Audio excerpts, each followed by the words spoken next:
똑같은 것이 사실은 면접에서도 똑같이 적용이 돼요. 글로 쓰느냐, 말로 하느냐의 차이일 뿐. 자, 현재 면접인 영향력이 증가되는 추세에 있습니다. 2차에서 성적을 위주로 선발하는 2차 성적, 즉 면접을 위주로 선발하는 인원 선발이 확대가 되고 있고, 해군사관학교는 이미 오래전부터 교장 추천의 형태로 특별 전형, 잠재 역량 평가를 하고 있고, 자, 올해 그러니까 육군에서는 AI 면접을 도입했죠. 두 면접의 공통점은 단순히 자기 얘기를 하는 게 아니라 뭔가 상황을 던져주고 문제를 풀게 만든다는 거예요. 수학 문제, 영어 문제가 아니라 상황 문제를 풀게 만드는 면접이라는 거죠. 문제 해결 능력을 측정하는 면접인데, 이런 것들이 사실은 군에서 도입하기 이전에 이미 다른 회사들에서는 도입을 하고 있었던 거예요. 공기업이든 사기업이든. 그런 것들이 몇 차례 이제 진행되는 걸 보면서 사관학교에서 괜찮다 싶으면 그걸 채용해서 만들죠. 그래서 해군사관학교의 잠재학력 평가도 사실은 각 공기업에서 하고 있던 직무 능력 평가를 일부 채용해 와서 회사식으로 만든 거고, AI 면접도 마찬가지. 지금 하고 있는 것들을 제가 AI 면접을 좀 분석을 해보니까 지금 일반 기업체에서 하고 있는 걸 거의 비슷하게 그대로 갖다 쓰고 있더라고요. 좀 이따 좀 더 말씀을 드리겠습니다. 자, 학생부 면접의 학생부나 자기소개서 면접은 강화되고 있는 추세이고요. 예전에는 시사 문제나 역사 관련 문제들을 많이 물어봤었는데 요즘에는 그것이 조금 덜해요. 왜냐하면 그것도 공부 압박이라고 생각을 하는지는 모르겠으나 자기소개서나 학생부를 좀 더 많이 물어보고, 서로 다른 방식의 분과로 나눠서 평가하나 결국엔 똑같은 것을 보려고 한다. 장교. 자, 넘어가겠습니다. 자, 그럼 실질적으로 반영 비율이 어떠한가? 면접이 그럼 영향력이 얼마나 있길래 면접을 신경 써야 하는가? 자, 이건 오래전은 아니고 올해는 아직 추가가 더 됐기 때문에 작년에 실제 분석한 건데, 자, 육군사관학교의 3개의 전형을 한번 보면 고교 추천, 군적 성일반 우선에서, 자, 면접이 고교 추천 같은 경우는 70.6%의 격차가 나요. 점수의 격차가. 최고점과 최저점을 봤을 때. 군적성의 경우 75%, 일반 우선도 70%의 효과를 나타냅니다. 면접이 중요하다는 얘기죠. 자, 물론 최저점 받는 친구가 걔 하나만 뚝 떨어져서 밑에 있는 건지 아니면 그 밑에 있는 친구가 여러 명인지까지는 모르겠어요. 그래서 평균적으로 비교를 할 수가 어렵고, 평균적으로 고려한다면 조금 더 영향력이 달라질 수도 있긴 하겠지만 그래도 꽤나 유의미한 영역을 갖고 있다라는 것을 판단해 볼 수 있고, 자, 해군사관학교인데, 자, 해군사관학교는 한 2, 3년 전부터 1차 시험의 비중을 조금씩 늘려오거든요. 잠재 역량 평가까지 하면서 면접을 제일 처음에 강화하기 시작한 것도 해군사관학교고, 그렇게 뽑기 시작하다가 이제는 똑똑한 친구도 좀 뽑고 싶어 이런 생각이 들었나 봐요. 2, 3년 전부터 1차 시험의 비중이 올라가고 있고, 많이 올라와서 1차 시험 비중이 30% 정도. 그래도 면접이 여전히 25% 이상의 격차를 벌릴 수 있는 요인이 되고 있습니다. 자, 공군사관학교도 우선 선발밖에 없고, 자, 1차 시험이 전체적이죠. 27%.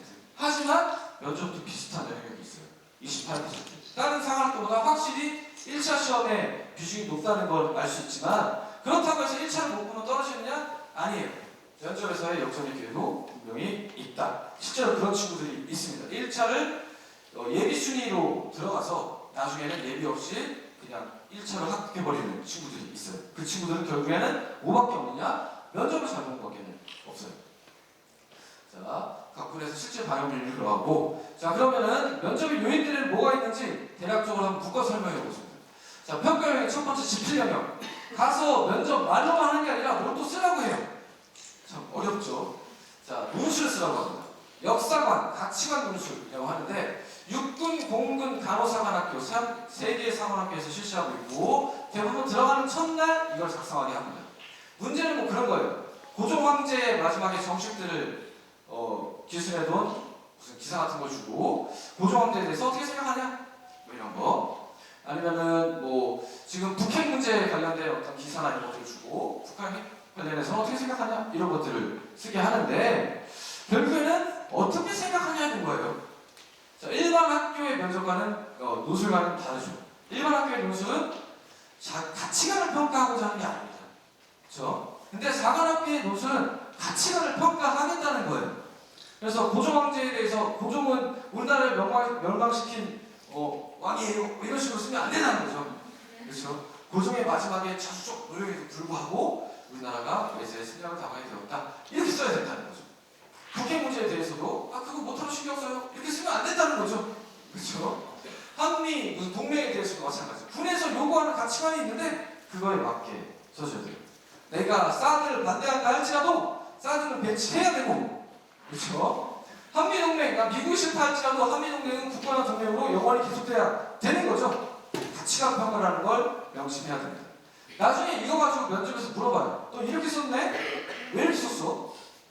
물어봐요. 가령 자유민주주의와 공산주의를 비교한 글을 주고 자유민주주의를 당연히 다 옹호하겠죠. 옹호하는 글을 썼는데 이렇게 물어봤대요. 실제로 면접장에서.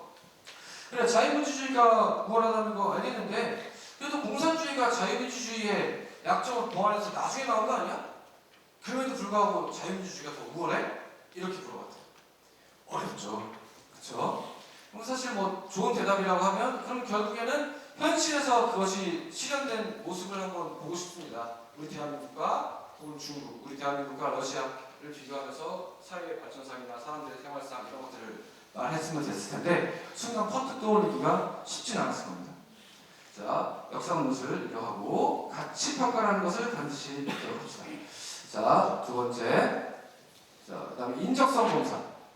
이것도 오히려 학생들이 굉장히 힘들어하는데 인적성 검사만으로 떨어지는 친구도 있어요.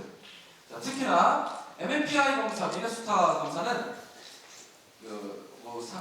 말로 하면 또라이를 섞어내는 검사거든요. 사이코패스, 소시오패스 이거나 뭐 그런 것들을 섞어내는 검사인데 거기서 정신분열증으로 판별이 나면 그냥 끝이 날 수도 있어요. 그리고 성격 검사, 친화성, 성실성 이런 걸 평가하는 검사이고 문자완성 검사는 내면 의식 검사인데 가령 이런 거죠. 어머니의 따뜻한 밥을 이렇게 해놓고 밑줄 딱 하나요. 먹어본 적이 없다. 왜냐면 이제 편부 가정이구나 이렇게 드러나는 거고 푸른 바다, 넓은 대양을 보면 뛰어들고 싶다.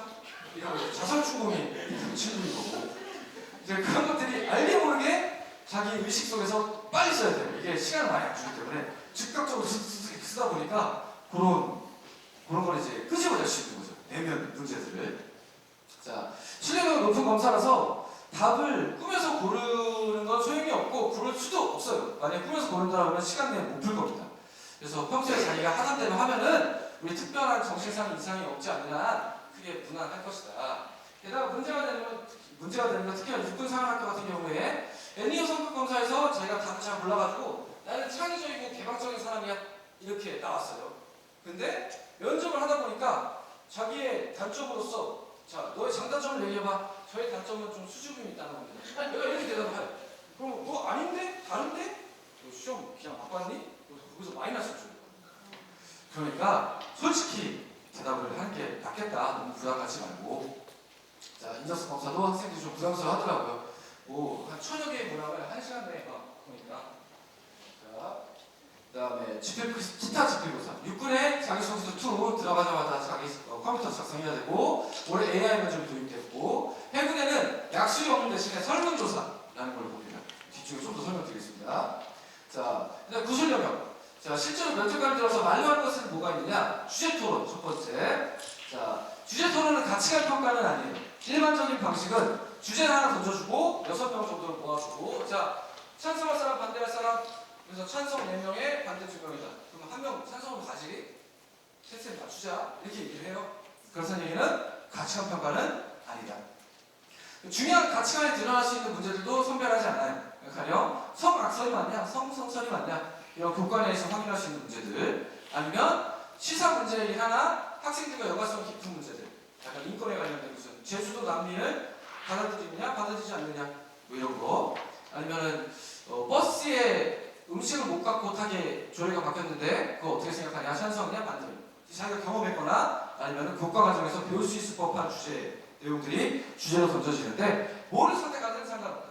그럼 뭘 보려고 하느냐 토론 과정을 통해서 그 사람이 말하는 지적 수준 발표력 즉 구술 능력을 보고 싶은 거예요. 스피치 능력을 그다음에 그 발표의 논리력 토론을 이끌어가는 리더십 누군가는 분명히 토론을 이끌어가고 누군가는 딸려갈 거거든요. 하다못해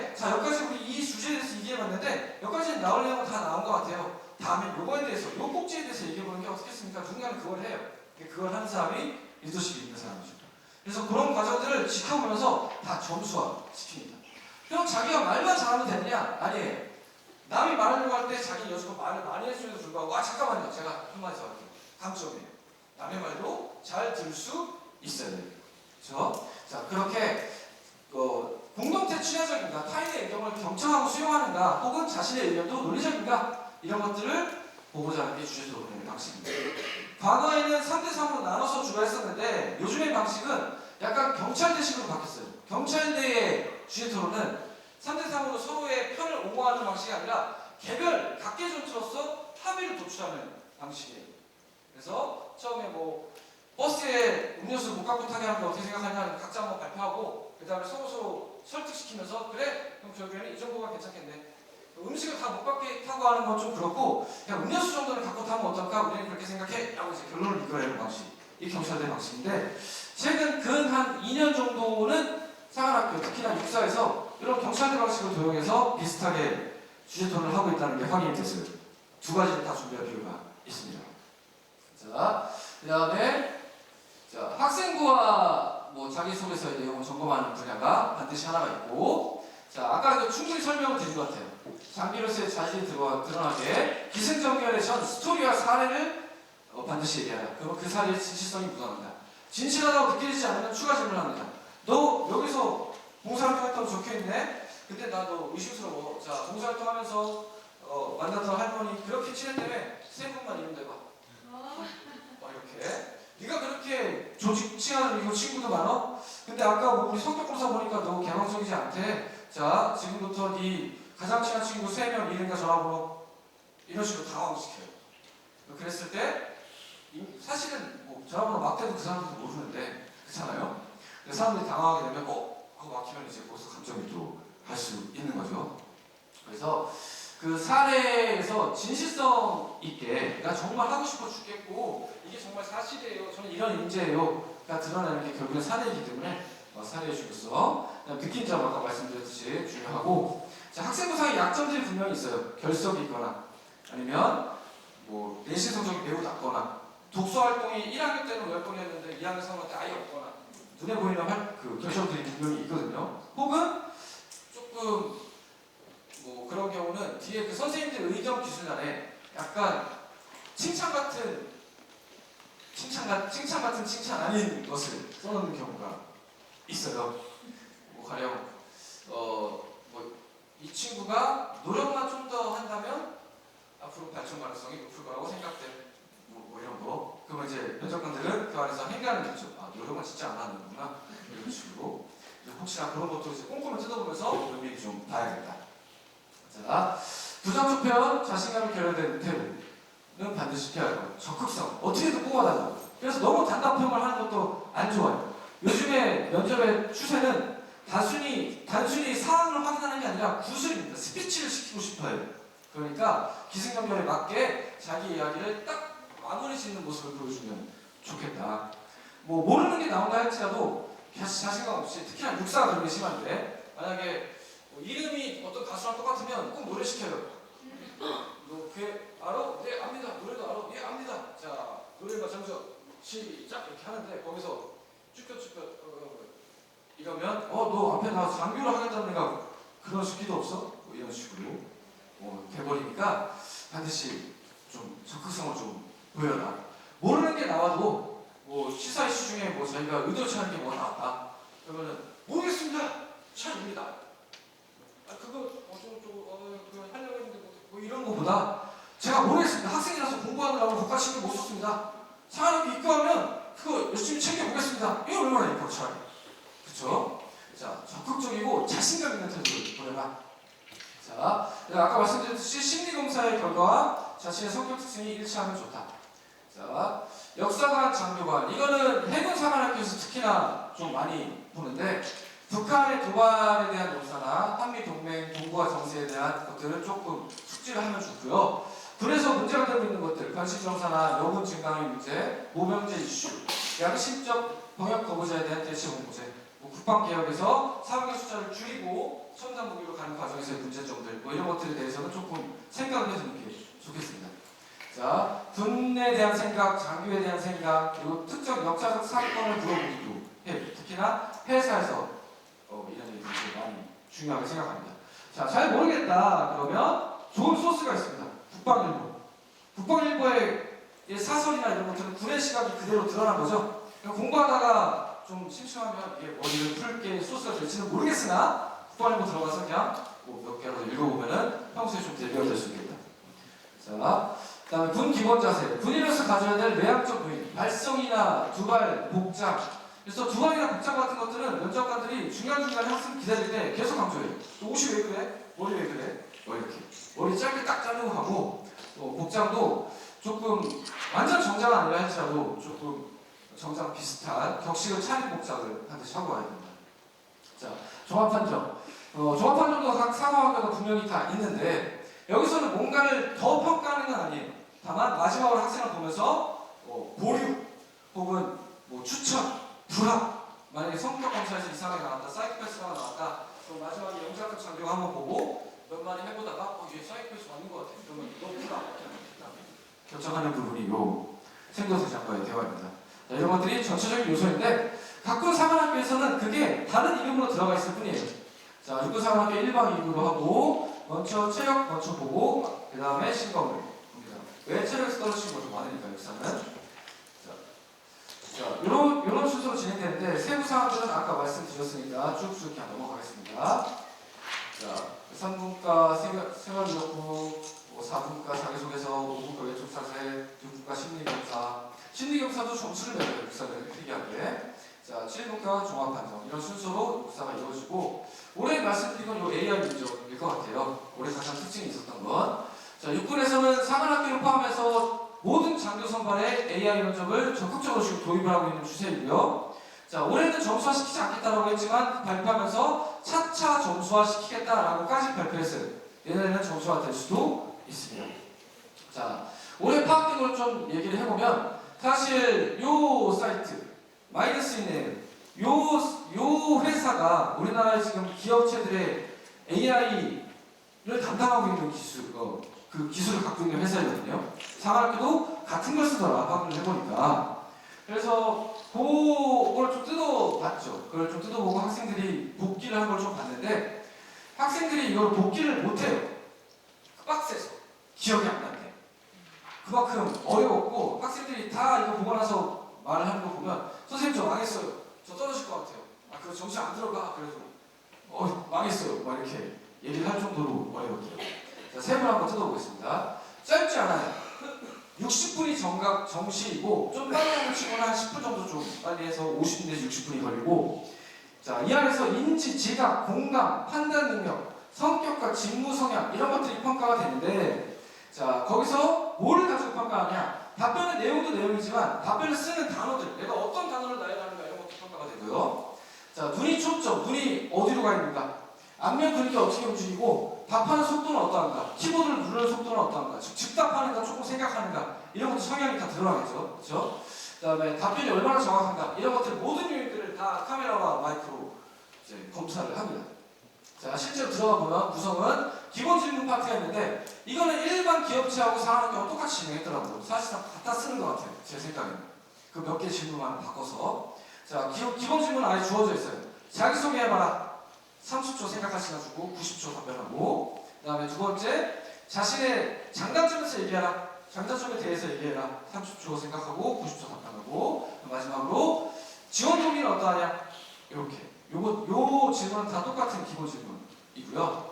그 다음에 탐색 질문 인성검사라고 하는데 6점 척도로 되어 있는 인성검사 파트를 써요.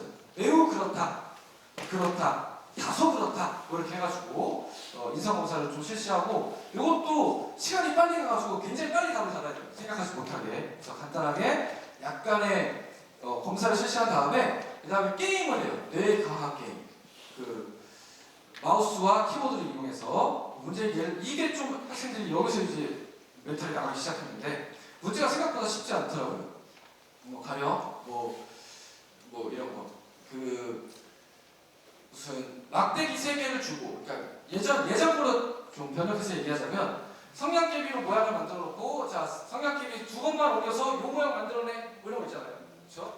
자, 공을 3번만 옮겨서 공의 배열을 이렇게 바꿔 뭐 이런 거. 이런 것도 수리 논리 능력 검사이죠, 일종의. 그런 검사도 있고, 아니면은 좀 재밌었던 건 사람의 얼굴 표정을 줘요. 사람이 막 이러고 있는 거예요. 주고서는 자, 이 사람의 감정은 어떠한가? 놀라, 뭐 화나, 미친 거 아닌가 싶은 미침 이런 거고 어쨌든 그거 되게 애매해요. 사실 저도 한번 풀어보니까 이건 놀란 것 같기도 하고 화난 것 같기도 한데 뭐 이런. 그 다음에 또 어떤 게 있냐면 뭐 자 다음 둘 중에 골라라. 지금 당장 500, 한 달 뒤에 1000 이렇게 줘요. 뭐 지금 당장 500 일단 한 달 뒤에 1000 이렇게 보면 지금 당장 600, 한 달 뒤에 1000 이런 식으로 이제 수렴해 가는 거죠. 그러면은 내가 어느 정도까지 적극성을 발휘할 수 있고 어디까지가 나의 보수적 마진을 섰는지 이런 성향을 이제 검사하는 거고.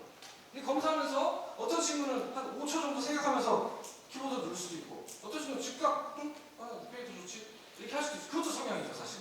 그런 모든 걸 활용해서 사람의 인지 성향을 파악하고 나서 그때부터 질문을 주기 시작해요. 첫 번째는 상황 질문, 두 번째는 구조화 질문인데 상황 질문은 사실은 연기를 시킵니다. 아니요.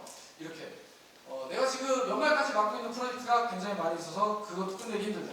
근데 대장님이 나를 부르더니 나한테 프로젝트가 하나 더 맡기려고 한다. 자, 어떻게 말하겠는가? 말하듯이 하시오.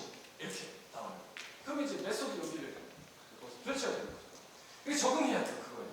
아, 대장님 저를 이렇게 중히 여기시고 저한테 이런 막중한 임무를 맡겨주시는 거 너무 감사하다. 막 이러면서 이제 연기를 해야 되는 거죠. 자, 그렇게 상황적으로 지나가고 나면 거기서 파악된 성향을 바탕으로 해서 심층 구조화 질문으로 들어가는데 이게 어렵더라고요. 몇 개를 복기를 해보면 자, 나는 주도성 있게 일을 하는 사람인가? Yes와 No. 당연히 Yes라고 하겠죠. Yes 하면 거기서 꼬리 질문을 들어가요. 타인의 입장에서 주도성 있게 일하는 사람이란 어떤 사람인가? 뭐 이제 답변을 해야 돼요. 그 다음에 또 꼬리 질문. 만약에 군에 들어왔는데 주도성을 발휘할 수 없는 상황이라면 어떻게 하겠는가? 이런 식으로. 쉽지가 않죠. 또 다른 예시로는 나는 직관에 의존해서 판단하는 편이다. Yes, one. 직관에 의존하면 안 좋을 것 같으니까 대부분 No라고 하겠죠. No라고 하면 그 이유는 그래서 이유를 말하라고 하고 이유를 말하고 나면 자 아무런 논리적 근거가 없는 상황이라면 어떻게 하겠는가? 즉 자기가 답변한 거에 대한 카운터 질문을 던지게끔 되어 있어서 그게 뭐 하나도 답변하기가 쉽지 않더라. 학생들이 이거 보고 나서 다 선생님 좀 망했어요 이렇게 얘기를 했는데 자 그럼 준비가 가능한가? 제 생각에는 게임이나 이런 것들은 분명히 준비가 가능할 것 같아요. 막상 들어가서 그걸 접하는 것보다는 한 번이라도 해보고 들어가면 그래도 좀 더 잘할 수 있으니까 자 그걸 할 수 있는 사이트가 어디 있느냐 View Inter AI 라고 하는 사이트를 제가 하나 찾았는데 여기서 실제로 가상 면접을 볼 수 있게 되어 있더라고요. 물론 기업체 면접이긴 하지만 사람학교가 사실상 거의 그대로 갖다 쓰고 있다고 판단이 되므로 요걸 한번 해봐도 되겠다. 제가 학생이 복귀한 뇌과학 게임의 내용과 여기서 설명하고 있는 뇌과학 게임의 내용이 완전 동일하다는 걸 발견했거든요. 사실상 여기서 연습해봐도 좋겠다. 자, 이게 올해 가장 크게 변했던 국사의 AI 문제였습니다. 자, 공군사관학교의 가장 큰 특징은 이거예요. 분과는 4개, 5개가 있는데 사실상 면접 2번 합니다. 그래서 신체 검사를 엄청 하고 면접은 통합해서 간단하게 하려는 성향이 강하다. 하지만 그 중에서도 추세가 있다고 하면 단답형을 요구하는 게 아니라 구술을 시키고자 한다. 이걸 좀 명심했으면 좋겠고 공사에서는 학생부에 대한 질문을 조금 더 많이 한다. 이거를 기억을 하셨으면 좋겠습니다. 자, 그 다음에 해군사관학교. 자, 해군사관학교는 잠재학력 평가를 하느냐 안 하느냐에 따라서 입소 일정이 좀 다르고 2박 3일간 진행하는데 자, 똑같습니다. 첫날은 뭐 검사, 설문조사 이런 거 하는데 자, 설문조사 좀 설명드리면 자, 약수를 대체하는 거예요. 논술을 대체하는 건데 한 10개에서 15개 정도의 문제가 나오고 뭐 가령 자, 다음은 한국 전쟁의 전개 과정이다. 빈칸에 들어갈 것은 뭐 이런 단답형 문제도 있고 아니면은 조금 생각해야 되는 문제. 군인은 헌법에 위배돼서라도 자기 임무를 수행하는 게 맞는가? 뭐 이런 문제들 그런 것들을 주고 예전에는 역사적 사실에 대한 검증 특히나 우리 6.25 전후에서나 혹은 일제시대 전후에서 그때 역사적 사실을 많이 냈었는데 지금 역사적 사실보다도 그냥 기본 방금 얘기했던 군인과 법이라든가 뭐 그런 것들을 좀 더 많이 물어보는 주제이기는 합니다. 자, 이게 가장 특징적인 거고, 자, 회사는 면접을 한 3회 정도를 통합해서 봐요. 2에서 3회 정도, 때마다 좀 다른데 이거 똑같습니다. 가장 중요한 건 좀 계속 강조했듯이 국가간, 역사관, 안보관 요거 회사에서 가장 밀도 있게 보고자 하는 것이고요. 나머지는 똑같아요. 학생과 자소서, 그 다음에 특이한 건 주제 발표 토론인데 사실 주제 발표와 토론은 회사에서 이루어지고 있지 않아요. 토론을 요즘에 하지 않는 것으로 지금 파악이 되고 있는데 아직 써있긴 해요. 그 대신에 주제 발표는 시킨다는 거죠. 구술을 좀 더 시킨다. 그렇죠? 토론을 하지 않아도 약간 스피치를 시킬 수 있다. 이 정도는 기억을 해주시면 좋겠습니다. 자, 잠재 영역 평가는 뭐 이제는 정보들이 많이 좀 노출되어 있는 것 같은데 개인 영역 평가, 집단 영역 평가에서 2개 정도의 문제를 줘요. 가령 군 관련 영화를 시청하게 한 다음에 그 인물에 대한 평가를 해라. 자기는 어느 편을 쓰겠는가. 나왔던 문제 예시를 들면 크림슨 타이드라는 영화가 있어요. 핵 잠수함에서 함장과 부함장이 서로 핵을 쏘느냐 마느냐 가지고 격돌을 하는 영화인데 거기서 함장의 입장 혹은 부함장의 입장에서 자신의 의견을 개진하게 하는 이런 것들. 특정 주제에 대한 자료를 프레젠테이션 하거나 아니면 블로그로 배를 만드는데 블로그마다 숫자가 써있어요. 이게 가격이죠. 최소 가격으로 최대 효율의 배를 만드는 과정. 그 과정에서 결과만이 중요한 게 아니라 누가 그 팀을 이끌고 누가 어떤 의견을 제시하고 그 옆에서 다 찍어요. 나중에 평가하기 위해서. 그게 잠재 영역 평가입니다. 자, 간호사관학교는 뭐 특이점은 없어요. 다만 군장교 플러스 의료인 약간의 질문들의 특색이 있는데 조금 더 보시면 자, 일반 사회에서는 사전이 등기인데 군대에서는 허용된다. 그것은 정당하냐? 자, 군에서 발생하는 자살 문제 어떻게 생각하느냐? 이렇게 약간 의료적 마인드가 좀 들어간 질문들이 함께 출제가 되고 내적 평가는 개인 평가이고 그 다음에 외적 평가는 단체 생활 평가예요. 군대와 인권을 연결지어라. 간호학이 본인의 생각과 다를 경우에는 어떻게 하겠는가? 뭐 이런 질문들이 나온 적이 있습니다. 자, 과거에는 역사 한복관을 간호사관학교가 잘 안 봤는데 요즘에는 좀 봐요. 논술 쓰게 한 거 가지고 그거에 대한 카운터 질문들을 요즘 던지고 있습니다. 그래서 그쪽 파트에 대한 공부도 간호사관학교를 할지라도 조금 해줄 필요가 있겠다. 자, 여기까지가 이제 상군에 대한 설명이었고요. 혹시 경찰대 지원생이 있나요? 자, 경찰대 지원생이 없으면 여기까지 설명을 하고 이제 마치도록 하겠습니다. 자, 여기까지 이제 면접에 대한 설명을 드렸는데 짧은 시간에 설명드리려니까 뭐 완전히 드렸는지는 모르겠어요. 그래도 어느 정도 가이드는 됐을 거라고 생각을 하고요. 자, 여기까지 마치고 끝나신 후에는 저희 학원에 입소하시고자 하는 분은 학원 상담이 기초에 마련되어 있으니까 그쪽에서 좀 많이 참여를 부탁드리겠습니다. 네, 긴 시간 감사했습니다.